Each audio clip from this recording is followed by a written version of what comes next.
Hi guys, my name is Rohan and I am back with another paper review, a syllabus review, you call it a question paper review, but I am right here. Now, at the outset, let me tell you कि बहुत लोगों को ऐसा लगता है कि English literature के paper में क्या रिव्यू करना है, इजी तो है, नहीं है.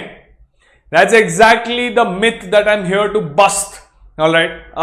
Now, what am I talking about? Why am I saying that? That's because you need to know a few very, very important things that you don't know of. Guaranteed don't know of or are confused about. तो आज मैं proof के साथ आया हूं.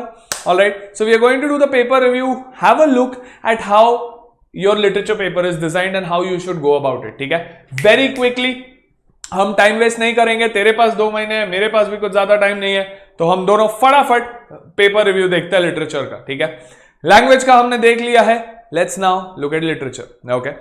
80 marks का paper. All right. You have to answer any 5 out of 9 questions. 9 questions मिलेंगे, उसमें से 5 attempt करने हैं. A lot of people are thinking, जलसा થઈ ગયો. नहीं रे राजा, नहीं. 9 questions में से 5 seem very very simple. कोई भी कर लेगा. In fact, a lot of people are thinking in their heads, अरे यार, पोयम के 3, स्टोरीज के 2, एमओवी करना ही नहीं पड़ेगा ना. This is exactly what is the problem. Look at the line below it and I am going to read it word by word. You must attempt at least 1 question from each section and no more than 2 from each section. लंबा line था तो मैं फिर से धीरे से तेरे को एक्सप्लेन करता हूं. ठीक है? Let's see. You must attempt at least 1 question from each section. Now please remember, जो भी लिटरेचर पेपर इस साल दे रहे हैं उन लोग को ऑलरेडी 3 सेक्शंस पता है. MOV, the Merchant of Venice which is the play. Second वाला है poetry from the treasure trove collection and third short stories from the same treasure trove collection. 3 section है तेरे पास. अब ये क्या बोल रहा है? एटलीस्ट 1 फ्रॉम ईच सेक्शन, मतलब 1 क्वेश्चन एमओवी से, 1 क्वेश्चन पोएट्री से और 1 क्वेश्चन शॉर्ट स्टोरी से तो कंपलसरी है, छोड़ने का सवाल ही नहीं है. नेक्स्ट वाला लाइन तो और भी इंटरेस्टिंग है. No more than 2 from each section. No more than 2 from each section का मतलब है ऐसा नहीं कर सकता तू कि 3 तूने पोएट्री के अटेम्प्ट कर लिए, 2 तूने स्टोरीज के अटेम्प्ट कर लिए, 5 question done, 5 out of 9 done, sir marks दो. नहीं चलेगा. This is a line that we've taken from the board paper. Let me show you the board paper for proof. ये 2018 का board paper है, तेरे सामने है. See all this copyright blah blah blah. This is exactly what you need to see. The literature paper, board paper. देख, same line जो हमने previous slide में देखा था, वही same line यहां पे भी है. You must attempt at least 1 question from sections A, B, C and not more than 2. Not more than 2 मतलब 3 नहीं कर सकते. Not more than 2 other questions from the same books that you've already compulsorily chosen. Now a lot of people will say, sir, but 2019 के paper में तो नहीं था, 2020 में शायद होगा, शायद नहीं. Relax. First of all, please understand that हम इधर हर साल में अपना स्ट्रैटेजी चेंज नहीं कर सकते. अपने को एक फिक्स स्ट्रैटेजी के साथ जाना पड़ेगा जो ऑल ईयर्स ऑल पैटर्न में एक्सेप्टेड हो. Alright. You want to attempt 3 questions from 1 section, go ahead do it. नहीं सर, हमारी टीचर तो बोलती थी नहीं कर लो. रिस्क ले रहा है दोस्त तू. साल जिंदगी का शायद तेरा सबसे इंपॉर्टेंट एग्जाम हो 10th स्टैंडर्ड, इधर से तेरा फिर स्टेपिंग स्टोन होगा. ठीक है? You don't want to risk it thinking कि हाँ I will do 3-2, I will leave MOV.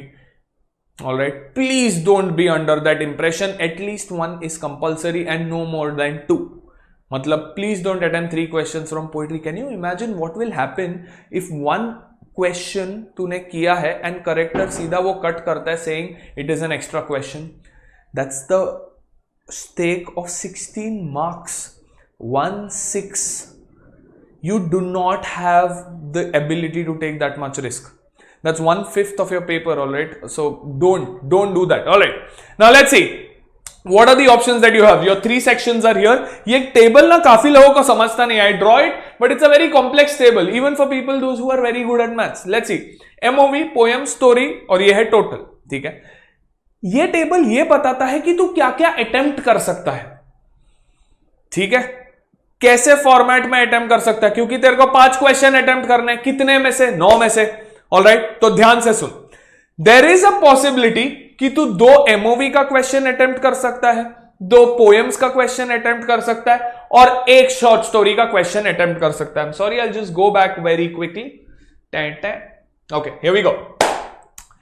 2, 2, 1, this is an option. देख, इसमें I am not breaking any rule.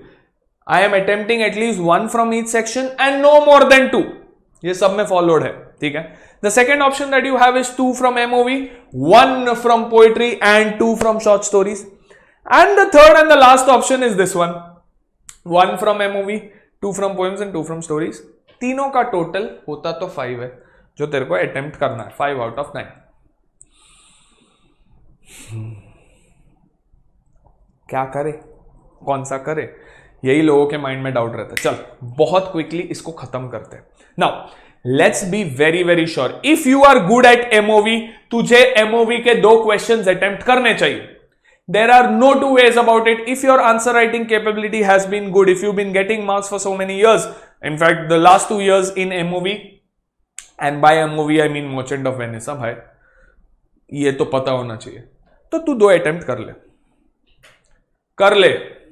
अगर तुझे क्वेश्चन अच्छा लगता है कर ले। अब आता है पोएम्स एंड शॉर्ट स्टोरीज का। If you are good at poems attempt 2 poems, if you are good at short stories attempt 2 short stories, ठीक है। You'll have to see कि तीनों में से तेरा बेस्ट एरिया कौन सा है, which is your best area. MOV और पोइट्री है तो तेरे लिए फर्स्ट वाला टेबल अप्लाई होएगा, 2, 2, 1। कोई बोलेगा एमओवी एंड स्टोरीज मेरा अच्छा है तो फिर ये वाला अप्लाई होएगा, 2, 1, 2। कोई बोलेगा सर मेरा एमओवी तो बहुत ही वीक है, जो बहुत लोगों का रहता है, तो क्या करने का, 1 क्वेश्चन एमओवी का, वो तो कंपलसरी है, एंड 2, 2 कर ले, वैसे 5 कर ले, ठीक है। So this is the most detailed review that a lot of YouTubers, a lot of teachers don't tell their students. They in fact tell their students जाओ बेटा 3-3 अटेम्प्ट कर लो। बट अभी जस्ट मैंने बोर्ड पेपर का एग्जांपल दिया था 2018 का। Show it to you once again, here we go. मुझे कोई मजा नहीं आ रहा है तुझे टॉर्चर करने में ऐसे, पर है, रूल है, ठीक है। Moving on, so please remember question numbers 1 through 3 are from the Merchant of Venice by William Shakespeare. Questions 4 through 6 are from the treasure trove collection, which is poem section, and question number 7 to 9 are from the treasure trove collection, but this time short stories. अब last में very quickly wrap up करते हैं कि पढ़ना कैसे है। अभी 2 महीने बाकी है। How do you go about studying each section? MOV कैसे करना है? Read the text book, read limited questions, read the text book, don't go for unnecessary guide books. I am not taking names यार, जानबूझ के हमारे पे कोई issue हो जाएगा, but unnecessary guide books market से मत खरीद। टेक्स्ट बुक ले, Verity edition, the Morning Star edition ले, कैरेक्टर्स पढ़, डायलॉग समझने की कोशिश कर, that should be good enough. And notes जो भी अभी तक पढ़ता आ रहा था वो पढ़ ले, ठीक है। कीवर्ड्स पे फोकस कर। Now at bright we also tell you the keywords by the way, alright. So हमारे नोट्स ऐसे वे में डिजाइंड है, अगर आप हमारे नोट्स एक बार चेक भी कर लो, दे आर डिजाइन्ड इन सच अ वे कि उसमें कीवर्ड्स हमने हाईलाइट करके दिए, बेटा ये जरूर लिखना, ठीक है। So that's one thing. Next thing are the poems. Poems कैसे करें? नाउ ट्रेजर ट्रोव कलेक्शन है, read the poems, memorize the poems, all right. I'll give you a very quick examples of how daffodils becomes a very easy poem for me, and अगर वो paper में पूछा तो मैं answer करूंगा, ठीक है। So I wandered lonely as a cloud that floats over vales and hills, when all at once I saw a crowd, a host of golden daffodils, beside the lake, beneath the trees, fluttering and dancing in the breeze. All right, so these are the first 6 lines of the poem, and I know it. आगे भी आता है, continuous as the stars that shine and twinkle on the Milky Way, they stretched in never-ending line along the margin of a bay. 10,000 saw I at a glance, tossing their heads in sprightly dance. यह है first 11 line इस poem के, total 24 है, 24, और उसमें से 11 मेरे को याद है, आगे के भी याद है, ऑलराइट, बट मेरे को टाइम नहीं खाना है। तो सिंपल सा एक चीज समझ, पोएम्स जितना ज्यादा लाइंस याद रहेगा उतना ज्यादा मार्क्स मिलेगा। इसका मतलब यह नहीं है कि आज से तू पोएम रटना चालू कर, but study it in a way that you know lines so that you can use the exact word, alright. जैसे डैफोडिल्स में ही एक बात करते हैं अपन, इन सच अ जोकंड कंपनी, जोकंड करके एक वर्ड है जो तू यूजुअली यूज नहीं करेगा, पर एक बार अगर पोएम याद हो गया तो तू यूज कर लेगा. Similarly, short stories. I would suggest you to read those stories. बहुत लोगों को लगता है हाँ मेरे को आ गया. एक स्टोरी का एग्जांपल देता हूं, angel in disguise. An angel in disguise by TS. Arthur, Timothy Shay Arthur ने लिखा हुआ है. स्टोरी नंबर 6 है तेरे कलेक्शन का. उसमें there is a question, why did the old woman die, why did the mother die, I am sorry. तो क्या आंसर लिखेगा? Idleness, vice and intemperance. People write alcoholism, ये वो सब नहीं. Idleness, vice, intemperance had done their miserable work, and the dead mother now lay cold and still amid her wretched children. She had fallen upon the threshold of her own door in a drunken fit and died in the presence of her frightened little ones. याद है? तो मैं वही लिखूंगा. ये हो गए keywords. बहुत लोगों को कंफ्यूजन रहता है कीवर्ड्स कहां से मिलेगा. अरे टेक्स्ट बुक में ही है, जो इंपॉर्टेंट वर्ड्स है वो निकाल और कर. All three things have to be done from the textbook. That's the be all and end all of it. That's your Bible, that's your Gita, that's your Quran, whatever it is.